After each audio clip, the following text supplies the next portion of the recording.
Hello కానమోకు కథావచనం మోహనవచనం పరిజ్ఞాన హితబాండం నిత్య చదువరి శ్రోతలకు ఆహ్వానం నమస్కారం. చదవదగునెవరు రాసిన తదుపరి చదివిన వెంటనే మరువక పలువురికి వినిపింపబూనిన అది ఏ పరిజ్ఞాన హితబాండమవుపో మహిళ మోహనవచనమై విరాజిల్లు. పరిజ్ఞాన హితబాండం లక్ష్యం ప్రతివారీ సమాచార హక్కు, తెలుసుకునే హక్కు సైతం జీవించే హక్కుతో సమానం. ఆ స్ఫూర్తితోనే ఇప్పుడు కానమోకు కథావచనం మోహనవచనం సమకాలీన కథా సందేశం శీర్షికన మిత్రుడు జీవి మురళీమోహన్ ఆయన సౌజన్యంతో ఈ చిన్న గల్పిక ఖాళీ కుర్చీ అనేటువంటి దాన్ని మన కానమోకు కథావచన శ్రోతలకు సమకాలీన కథా సందేశం శీర్షికగా వినిపిస్తాను, వినండి. ఇక ఆ గల్పిక కథలోకి ప్రవేశిద్దామా? ఖాళీ కుర్చీ. ఇక వినండి. నాన్న, ఈసారి రావటం కుదరడం లేదు. ఫోన్లో మాధవి గొంతు వినగానే రాఘవరావు క్షణం మౌనంగా ఉండిపోయాడు.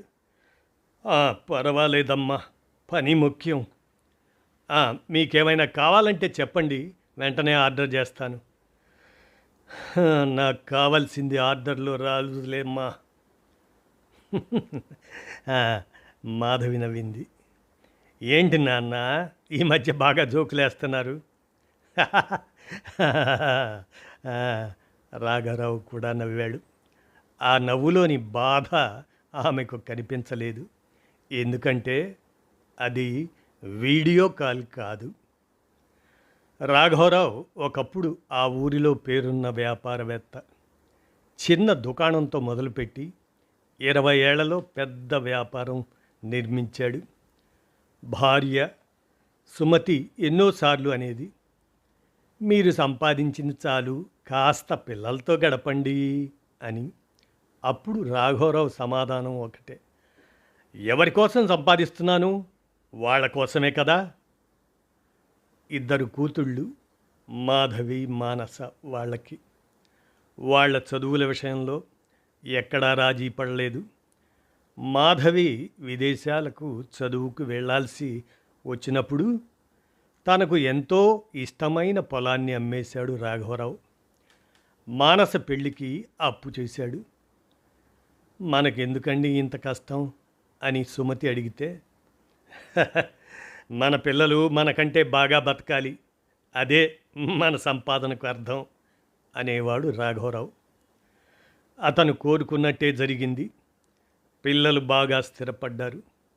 కానీ వాళ్ళు పైకి ఎక్కుతున్న కొద్దీ తండ్రికి దూరమవుతున్నారని మాత్రం రాఘవరావు గమనించలేదు. కాలం ఎవరి కోసం ఆగదు. సుమతి అనారోగ్యంతో చనిపోయింది. అంతవరకు సందడిగా అనిపించిన ఆ పెద్ద ఇల్లు ఒక్కసారిగా రాఘవరావును మింగేసేంత నిశ్శబ్దంగా మారిపోయింది. ఉదయం లేస్తే కాఫీ తాగండి అనే గొంతు లేదు. భోజనం చేస్తుంటే కూర బాగుందా అని అడిగేవారు లేరు. రాత్రి పడుకునేటప్పుడు తలుపులు చూశారా అనే మాట లేదు. మొదట్లో కూతుళ్ళు తరచూ ఫోన్ చేసేవారు. తర్వాత రోజుకొకసారి, ఆ తర్వాత 2-3 రోజులకు ఒకసారి. కానీ డబ్బుకు మాత్రం కొరత రానివ్వలేదు కూతుళ్ళు. మాధవి ప్రతి నెల డబ్బు పంపేది. మానస మందులు ఆన్లైన్లో ఆర్డర్ చేసేది. ఒకసారి రాఘవరావు నవ్వుతూ అన్నాడు, మీరిద్దరూ నాకు అన్నీ పంపుతున్నారు, మీరే తప్ప. అవతల నుండి మాధవి నవ్వింది. నాన్న, రిటైర్ అయ్యాక మీ దగ్గరికే వస్తాను నాన్న నేను అన్నది. అప్పటి వరకు నేను రిటైర్ కాకుండా ఉండాలమ్మా. ఏంటి నాన్న అలా మాట్లాడతారు? మాట మారిపోయింది. కానీ తండ్రి మనసులోని మాట మాత్రం అక్కడే ఆగిపోయింది. ఒకరోజు రాఘవరావు తనంతట తానే వృద్ధాశ్రమంలో చేరాడు. కూతుళ్ళు అభ్యంతరం చెప్పారు. నాన్న, మంచి కేర్ టేకర్ని పెట్టిస్తాం. ఆ, నాకు కేర్ టేకర్ కాదు, మాట్లాడడానికి మనుషులు కావాలి తల్లి. ఆ ఒక్క మాటకు ఇద్దరూ మౌనమయ్యారు. వృద్ధాశ్రమంలో అతనికి కొత్త ప్రపంచం కనిపించింది.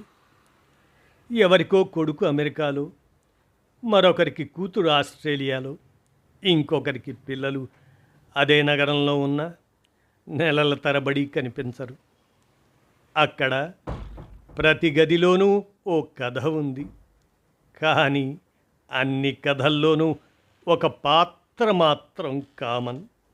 అదే ఎదురుచూపు. రాఘవరావు గదిలో 2 కుర్చీలు ఉండేవి. ఒక దానిలో అతను కూర్చునేవాడు, మరోటి ఎప్పుడూ ఖాళీగా ఉండేది. ఆ నిర్వాహకుడు, ఆ వృద్ధాశ్రమం నిర్వాహకుడైనటువంటి శేఖర్ అడిగాడు, ఎందుకు సార్ ఈ కుర్చీ ఖాళీగా అని అడిగితే దానికి రాఘవరావు, అది రిజర్వేషన్. ఆహా, ఎవరికి సార్? ఎప్పుడో ఒకరోజు నా పిల్లల్లో ఎవరో ఒకరు వచ్చి కూర్చుంటారని. ఆ మాటకి ఆ శేఖర్కి ఏం చెప్పాలో తెలియలేదు. ప్రతి ఆదివారం వీడియో కాలు. నాన్న, ఎలా ఉన్నారు? బాగానే ఉన్నానమ్మా. మందులు వేసుకున్నాను. డబ్బులు ఉన్నాయి. ఏమైనా కావాలా? ప్రతిసారి అదే ప్రశ్న, ప్రతిసారి రాఘవరావు అదే సమాధానం, ఏమీ వద్దమ్మా. కానీ అతని వెనుక కనిపించే ఖాళీ కుర్చీ మాత్రం ప్రతివారం ఏదో అడుగుతూనే ఉండేది.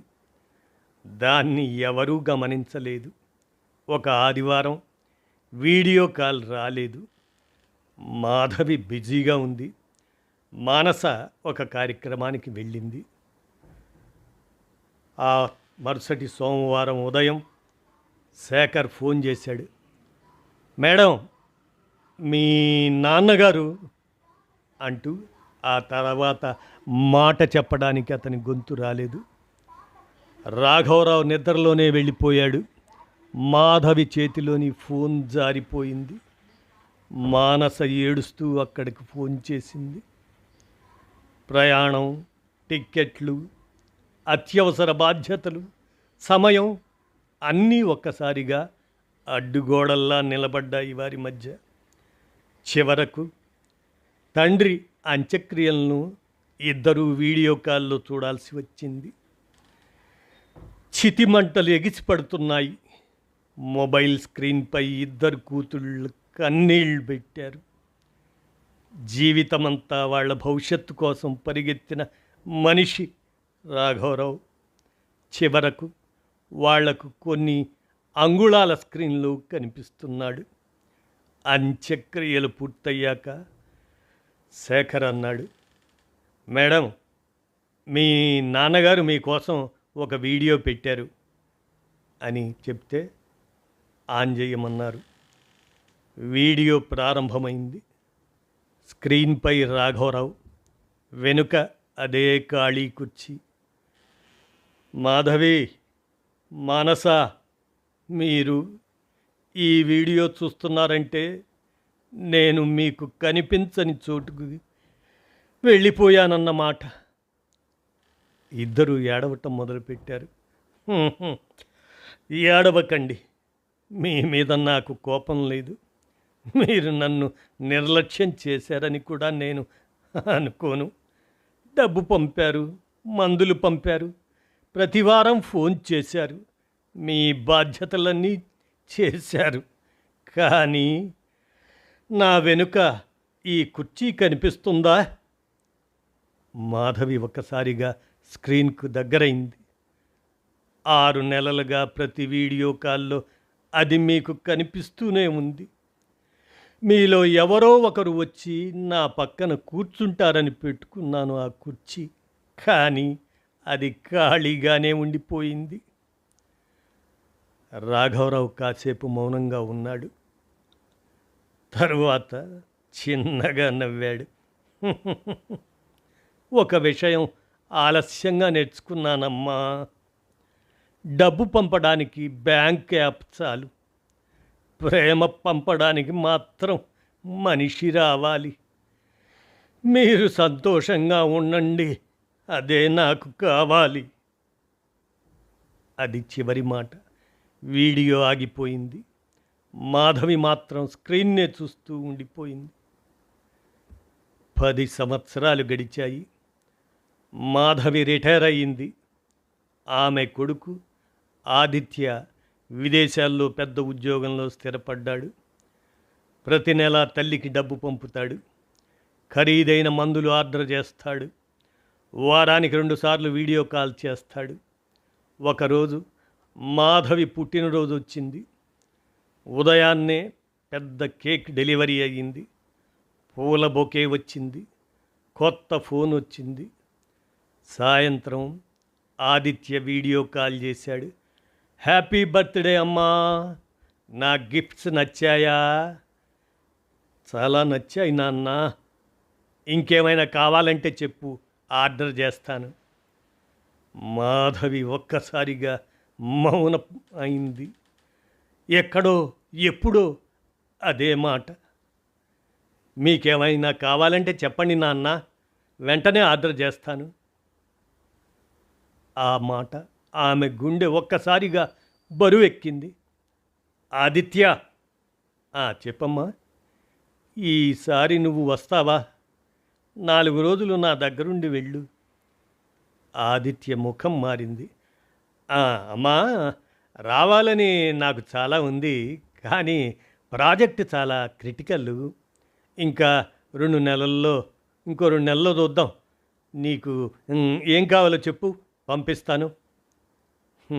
మాధవి సమాధానం చెప్పలేదు. నెమ్మదిగా తల తిప్పింది. గది మూలలో ఒక పాత కుర్చీ కనిపించింది. ఆనాడు తండ్రి వృద్ధాశ్రమంలో ఉపయోగించిన అదే కుర్చీ. అతను చనిపోయాక ఆమె తెప్పించుకుంది.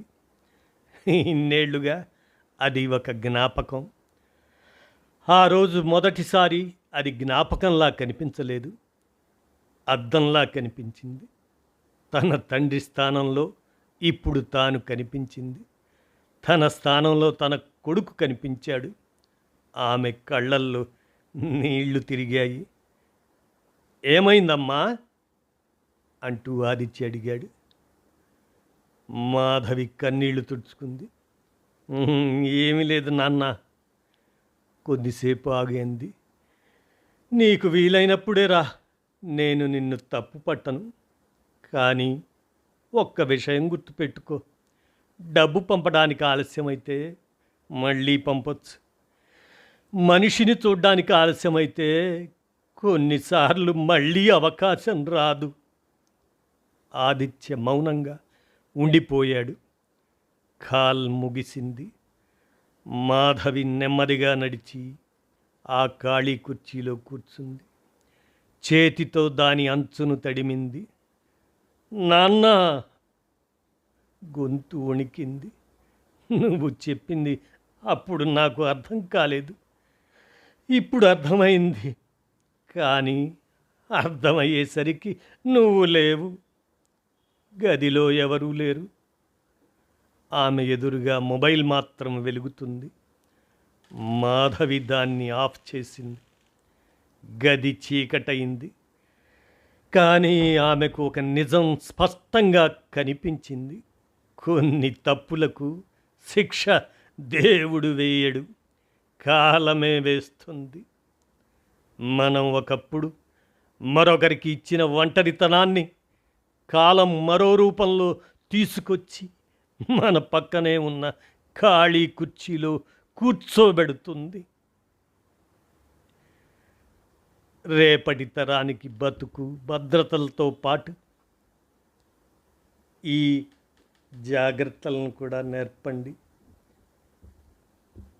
అంటూ ఈ కథ గల్పికే ఖాళీ కుర్చీ అనేటువంటి దాన్ని మిత్రుడు జీవి మురళీమోహన్ అందజేయగా మన కానమోకు కథావచన శ్రోతలకు మీ కానమోకు స్వరంలో సమకాలీన కథాగల్పిక అంశంగా వినిపించాను. విన్నారుగా? ధన్యవాదాలు.